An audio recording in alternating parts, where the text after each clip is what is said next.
समुद्र में पुल कैसे बनाया जाता है? दोस्तों, अपने शहर में या कभी आप कहीं घूमने गए होंगे तो रास्ते में पुल कई ऐसे सफर किए होंगे जिस पर आप नदी और समुद्र पर बने हुए पुलों को पार करते हुए अपने मंजिल तक पहुंचे होंगे। इन पुलों को देखने के बाद आपने कभी सोचे होंगे, एक कैसा ख्याल आया है कि एक कैसे इतनी लंबी बड़े-बड़े ब्रिज कैसे और गहरे कैसे बनाई जाती है और उनको ऊपर से 10 ट्रक, ट्रैक्टर, कार से लेकर ट्रेन तक आसानी से कैसे गुजर जाती है। आखिर समुद्र और नदी की कितनी गहराई, इन लोहे और सीमेंट के पुल कैसे बनती है, ट्रिक लगाया जाता है और कितना जोखिम काम होता है। आखिर पुलों की मजबूती कैसे बनाई जाती है? अगर आप इस क्रोसिबी और कूट-कूट के भरी गई हो, आप इन सभी सवालों के लिए जानना चाहते हैं, तो आप आज का वीडियो को बिना स्किप किए और आज देखना पड़ेगा, क्योंकि आपको समुद्र में कैसे इतनी बड़ी इंडस्ट्री पुल कैसे बना देती है। दोस्तों, पहले स्टार्ट करने से पहले मेरा वीडियो को एक लाइक और सब्सक्राइब को जरूर कर लीजिए। चलिए हम वीडियो में स्टार्टिंग करते हैं। दोस्तों, एक शहर को दूसरे शहर से जोड़ने वाली ये पुल स्पोक और हार्ड होता है। साथ ही ये हमारी सोच और ईंधन के बचाने के काम भी करती। और हम सब जानते हैं कि पानी पर बने हुए पुल जीवन की एक अहम हिस्सा है। अगर ये बीज ना होती, शायद कोई राउंड और दसबे और शहर से कटे ही रहते। आज के समय में कई ऐसे पुल हैं जिनकी इंजीनियरिंग, स्ट्रक्चर और हिस्टोरिकल फीस बहुत ज़्यादा स्पोर्ट्समैन है। और अलग-अलग तरह के पुल बनाने में सबसे ज़्यादा ज़रूरी होता है इनके आसपास का माहौल और जगह आकार। और आकार का इस ब्रिज का सभी बनाना संभव नहीं होता है। इसीलिए ब्रिज के जगह-जगह के आधार पर इन तरह से बनाया जाता है। बीम ब्रिज, सस्पेंशन ब्रिज और आर्च ब्रिज।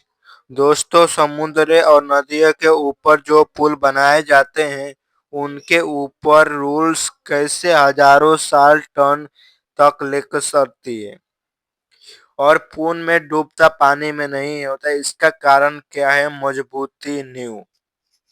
एक पुल ज्यादा से ज्यादा वजन तक जब तक झेल सकता है, जब तक इसके ऊपर पड़ने वाली वजन इसमें मौजूद पिलर के मौजूद से जमीन से ट्रांसफर होता रहता है, जिसके वजह से नींव और फाउंडेशन सबसे अहम निभाता है, क्योंकि सारा भार खंभों पर टिका रहता है और खंभों पर होते हुए जमीन पर चला जाता है और इससे पुल को कोई नुकसान नहीं पहुंचता।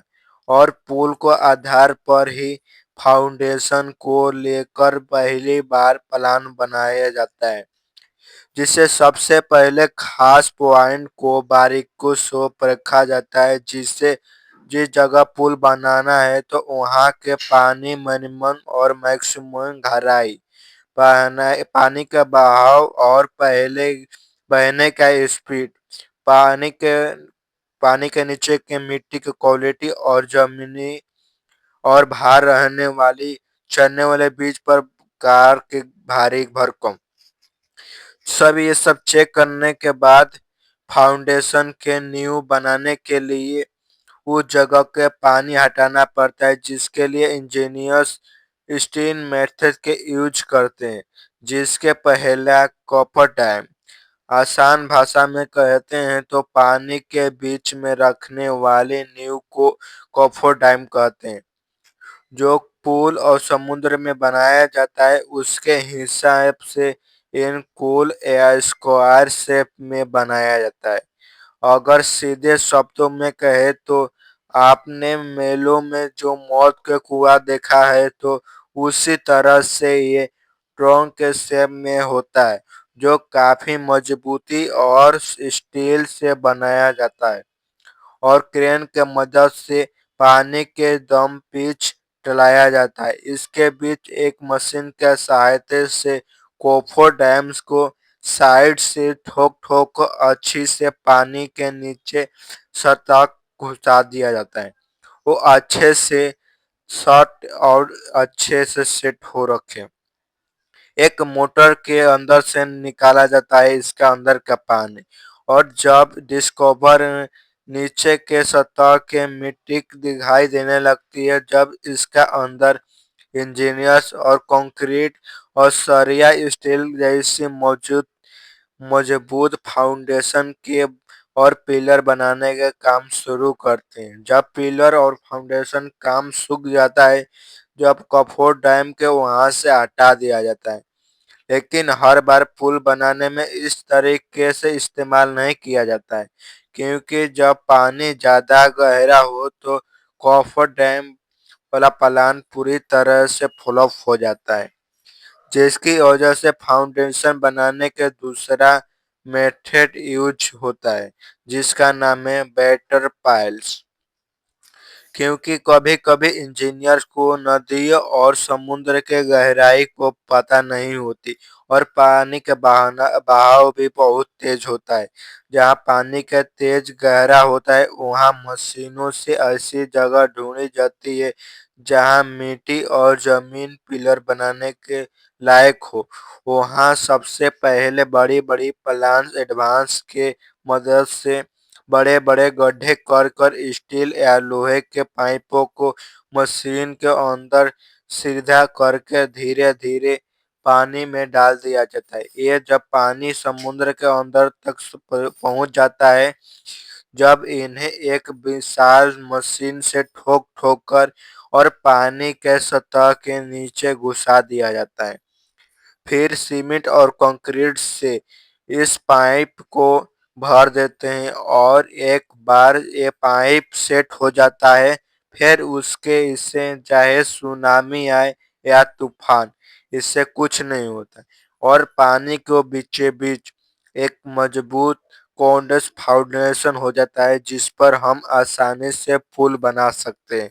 उसके बाद इन पिलर पर इन सीमेंट कंक्रीट ब्लॉक को आसानी से क्रेन और शिप्स के मदद से फिट किया दिया जाता है और सीमेंट और कंक्रीट के ब्लॉक को दूसरी जगह पर तैयार होते हैं। इसका आधा काम बाहर कारखाने में काम होता है और आधा काम समुद्र के या नदी में। जब यह ब्लॉक जुड़ जाते हैं, जब इन पर रोड के काम किया जाता है। और दोस्तों, फाउंडेशन करने के काम तीसरा मेथड को ये होता है टाइसल। इसमें फाउंडेशन के पहले नींव पर बनाकर उसे शिप के मदद से कंस्ट्रक्शन के साइट पर भेजा जाता है। फिर इसे इसमें सबसे चैलेंज ये होता है इसको स्क्रीन को सतह पर टिकाना, क्योंकि नीचे से और ऊपर से सहूलियत से रहती। ये जहाज की तरह ऊपर तैरने न लगे। इसके वजह से शिप के मदद से पानी में पहले बड़े-बड़े पत्थर डाले जाते हैं और फिर जमीन से सतह से भरकर इसे नींव को सेट किया जाता है। लेकिन दोस्तों, किसी भी नदी और समुद्र पर पुल बनाना कोई बच्चों का खेल नहीं होता। इसे पैसे के साथ बहुत सारा समय और कई सालों की मेहनत से खर्च होती है। इसीलिए ये सारा काम प्रोफेशनल वर्कर्स और इंजीनियर को सौंपा जाता है। जब पिल्स बनाने से पहले समुद्र में 1-1 इंच के कैलकुलेशन का भारी किस्म के ध्यान रखते हैं, क्योंकि 1 इंच की गलती से हजारों जान और अरबों रुपए के नुकसान दे सकती है। क्योंकि एक तो पानी पर ऊपर ब्रिज बनाना जोखिम होता है, क्योंकि इनका लोड कभी-कभी स्टेबल नहीं रहता है और इन ब्रिज बनने के बाद हर रोज लाखों करोड़ टन का वजन लेता है। और ऐसे पिल्स को क्रैक होना, टूटने और पानी में धंसने के जैसे कई तरीके सामना करना पड़ता है। इसलिए बीज बनाने के इंजीनियर्स को बहुत ज़्यादा सतर्क होना पड़ता है। एग्जाम्पल के दौरान पर बताया जा रहा है कि मुंबई में 15 बीज बनाने का इसे बनाने में 11 साल लगे थे और इसी के साथ पौने 2 लाख रुपए करोड़ खर्च भी आया था और जब जाकर इसे इतना मजबूत और शानदार बीज बनकर तैयार हुआ था। दोस्तों, उम्मीद करते हैं आपको वीडियो अच्छी लगी होगी। मेरा चैनल पर सब्सक्राइब और लाइक जरूर कीजिए।